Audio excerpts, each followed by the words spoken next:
हाय दोस्तों। तो जैसे कि हमने पिछले क्लास में बात किए हुए थे माउस से रिलेटेड, तो आज हम लेकर के आए हुए हैं कीबोर्ड से रिलेटेड क्लास को। तो जैसे कि आप लोग भी देख रहे होंगे यहाँ पर कि कीबोर्ड का चित्र यहाँ पर दिया हुआ है। तो आज हम पूरी क्लास में बात करने वाले हैं कीबोर्ड के टॉपिक पर हम लेकर के आए हुए हैं आज की क्लास। तो आप बिना स्किप किए हुए आज की क्लास में बना रहिएगा, ताकि जितने सारे स्टेप बाय स्टेप नॉलेज होंगे कीबोर्ड से रिलेटेड, ताकि सारे के सारे नॉलेज आपके समझ में आ जाएगा। तो दोस्तों, अगर अभी तक ने आपने मेरे YouTube चैनल को सब्सक्राइब नहीं किया है तो अभी जा करके आप सब्सक्राइब कर लीजिए, ताकि मेरे क्लास से रिलेटेड जितने सारे नोटिफिकेशंस होंगे वो सबसे पहले आप तक पहुंच जाए। तो चलिए दोस्तों, अभी हम जानते हैं कि कीबोर्ड क्या है और इसका उपयोग कैसे किया जाए। तो यहाँ पर आप देख रहे होंगे कि कीबोर्ड क्या है और इसका उपयोग कैसे करें। तो सबसे पहले हम जान लेते हैं कीबोर्ड क्या होता है।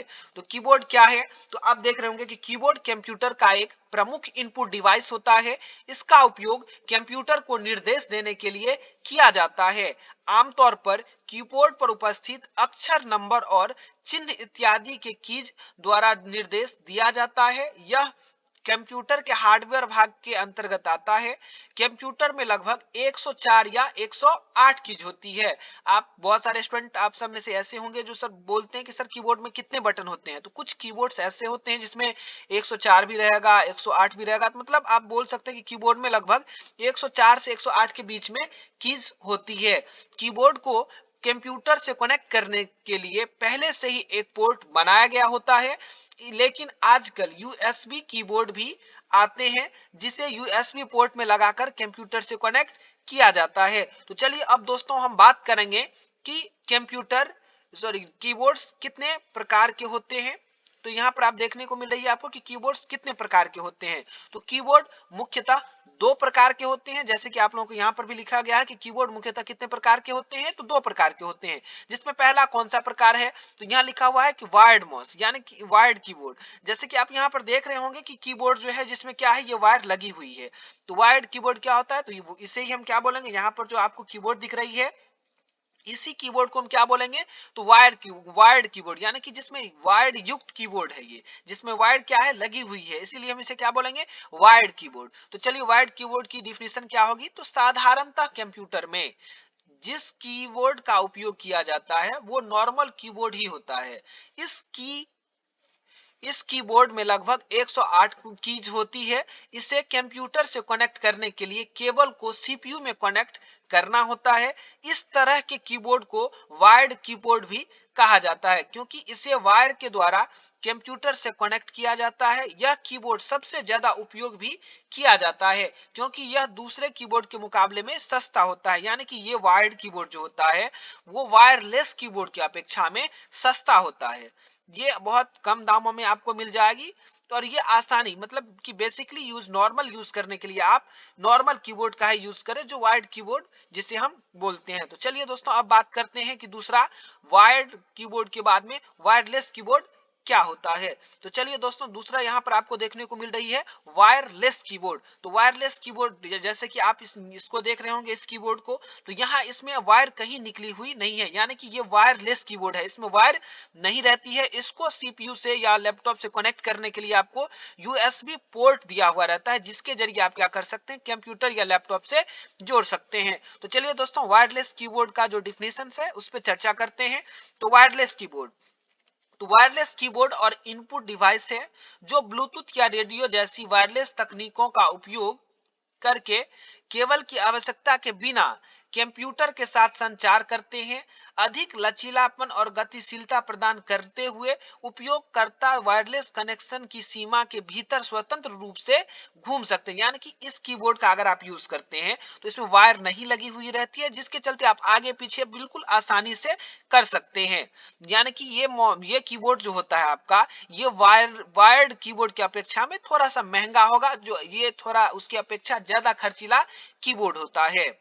अब इसके बाद में हम दोस्तों बात करेंगे कि कुछ कीबोर्ड में कीज होते हैं जो जिसका यूज हम कहां करेंगे, कैसे उसका यूज होता है। तो सबसे पहले हम चर्चा करेंगे ईएससी बटन जो रहता है।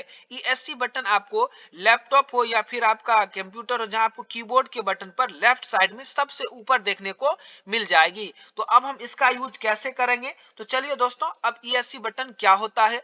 तो ईएससी कंप्यूटर कीबोर्ड के ऊपरी बाएं भाग कोने में पाई जाने वाली एक कीज होती है। यह उपयोगकर्ता को किसी ऑपरेशन को निरस्त करने या रद्द करने या बंद करने की अनुमति देता है। यानी कि अगर हम कोई काम कर रहे हैं या फिर गलती से राइट क्लिक हो गया या लेफ्ट क्लिक हो गया या फिर स्टार्ट मेन्यू पर क्लिक करते ही स्टार्ट मेन्यू का पॉपअप मेन्यू खुल के आ गया, तो उस कंडीशंस में आप जैसे ही ESC वाले बटन को प्रेस करेंगे तो वो एप्लीकेशन क्या होगा, पुनः कट हो जाएंगे, बैक हो जाएगा या निरस्त हो जाएगा। तो ये हम ESC बटन का यूज तब करेंगे जब गलती से मेरा राइट बटन क्लिक हो जाए, लेफ्ट बटन क्लिक हो जाए, तो उसे रद्द करने के लिए आप ESC बटन का यूज कर सकते हैं।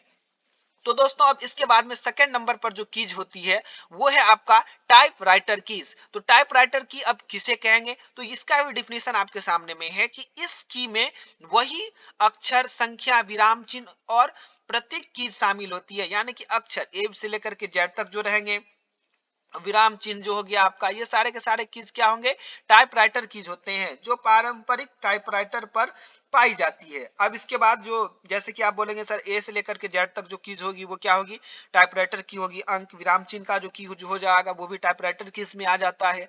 अब तीसरे नंबर पर जो है कर्सर कंट्रोल की। अब कर्सर कंट्रोल की क्या होगा, इस पर हम बात करते हैं।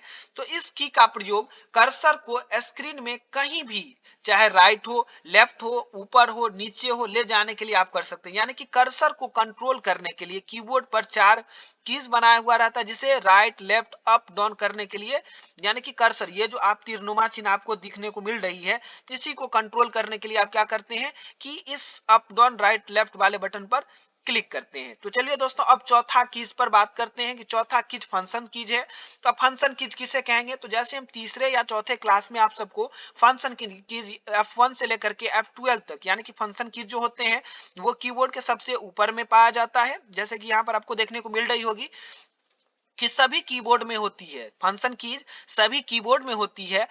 12 फंक्शन कीज यानी कि F1 से लेकर के F12 तक के बटन किस काम में आते हैं, ये सारे के सारे हम पिछले वीडियो में बता दिया गया है। आप वहां से जाकर के फंक्शन की का जो स्पेशल क्लास था जिसमें पूरा हम फंक्शन की पर ही चर्चा किए हुए थे, जो F1 से लेकर के F12 तक का बारी बारी हर एक चीज के बारे में हम बताए हुए थे कि F1 का यूज कहाँ होगा, F2 का यूज कहाँ होगा, F3 का यूज कहाँ होगा। तो आप जाकर के वो क्लास को देख लें, सेकंड या थर्ड नंबर क्लास होगा मेरा, उसमें आपको पूरी जानकारी फंक्शन कीज के बारे में दी गई है, जो कि बहुत आसानी से आप सबके समझ में आ जाएगी। तो चलिए दोस्तों नेक्स्ट कीज के तरफ बढ़ते हैं और यहाँ पर 5 नंबर कीज पर चर्चा करते हैं, जो है मेरा पेज अप या पेज डाउन की। यानी कि पेज अप या फिर पेज डाउन की का जो डिफिनेशन हो जाएगा वो आपके सामने में है कि पेज अप और पेज डाउन कीज कभी कभी पेज अप और पेज डाउन के रूप में संक्षिप्त दो कीज कंप्यूटर कीबोर्ड पर पाई जाती है।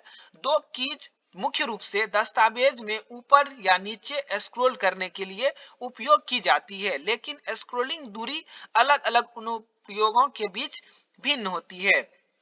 यानी कि पेज को ऊपर या फिर नीचे करने के लिए ऊपर करना हो तो पेज अप करेंगे, नीचे करना होगा तो पेज डाउन करके आप पेज अप पेज डाउन का की का यूज आसानी से कर सकते हैं। तो दोस्तों अब इसके बाद में हम चर्चा करेंगे 6 नंबर की, जो है मेरा कैप्स लॉक कीज। अब कैप्स लॉक की का कब यूज करते हैं, तो कैप्स लॉक का सामान्य व्यवहार यह है कि की दबाने में इनपुट मोड सेट हो जाता है जिसमें सभी टाइप किए गए अक्षर अपर केस होते हैं।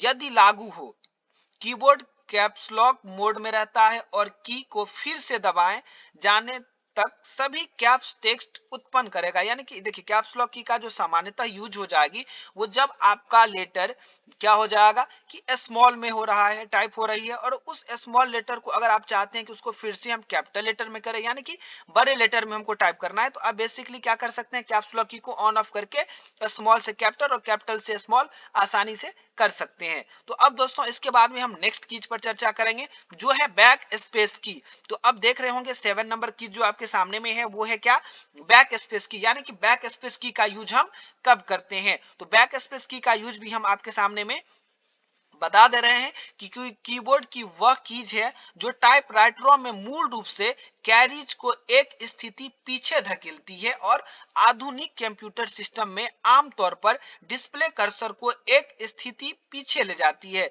यानी कि आप देख रहे होंगे कि जब कभी भी बैक स्पेस की का यूज करते हैं तो बैक स्पेस की का यूज अगर सामान्य भाषा में कहा जाए तो यह एक ऐसा बटन होता है जो अपने कर्सर यानी कि कर्सर के बाएं भाग के लेटर या स्पेस को क्या करता है, डिलीट करता है। फिर से सुन लीजिए, बैक स्पेस की एक ऐसा बटन होता है जो कर्सर के बाएं भाग के लेटर या स्पेस को क्या करता है, डिलीट करता है, हटाता है या रिमूव करता है, आप बोल सकते हैं। तो दोस्तों आज की क्लास में इतना ही, कुछ कीज और बाकी है जिससे रिलेटेड हम नेक्स्ट क्लास में चर्चा करेंगे। तो दोस्तों अगर आज की क्लास आप लोगों को अच्छी लगी हुई हो तो प्लीज आप लोग अपना प्यार जरूर दें और सब्सक्राइब करके हमको भी थोड़ा सा मनोबल बढ़ाएं ताकि हम भी ऐसे ही क्लासेस को ज्यादा से ज्यादा और जल्द से जल्द कोशिश करें कि आप सभी के बीच में लाते रहें। तो दोस्तों आज की क्लास में बस इतना ही, मिलते हैं नेक्स्ट क्लास में।